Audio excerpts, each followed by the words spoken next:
Hi అండి, నేను Isaac name. ఈరోజు హెయిర్ ట్రాన్స్ప్లాంట్ అయ్యి 100 డే. సో ఈ ఏరియాలో రండి, హెయిర్ ట్రాన్స్ప్లాంట్ అయింది. సో మీరు చూడొచ్చు కండిషన్ ఎలా ఉందో. సో అయితే కోమింగ్ చేయలేదండి. సో అయినా మీరు చూడొచ్చు ఎలాగా ఇప్పుడు హెయిర్ అసలు బాల్డ్నెస్ కనిపించట్లేదండి ఏరియాలో. సో ఇటువరకు బాల్డ్నెస్ అంటే ఇలా ఎక్కువ హెయిర్ గ్రోత్ చేసి దీన్ని కవర్ చేయాల్సి వచ్చేదండి. అయినా సరే కూడా ఆ గ్యాప్ బాగా కనిపించేది ఈ మధ్యలో. సో అది ఇప్పుడు విజిబుల్గా లేదండి.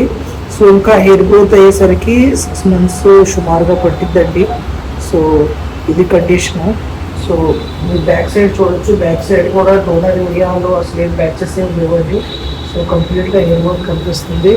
సో ఓ బ్రదర్ అడిగారు పాత ఏమైనా పిక్ ఉంటే కూడా పెట్టమని. సో నేను టీంలో ఒక రిక్వెస్ట్ చేస్తాను, పాత పిక్ ఏదైనా పెట్టమని. మీరు కంపేర్ చేయవచ్చు ఇప్పుడున్న కండిషన్ పాత కండిషన్తో.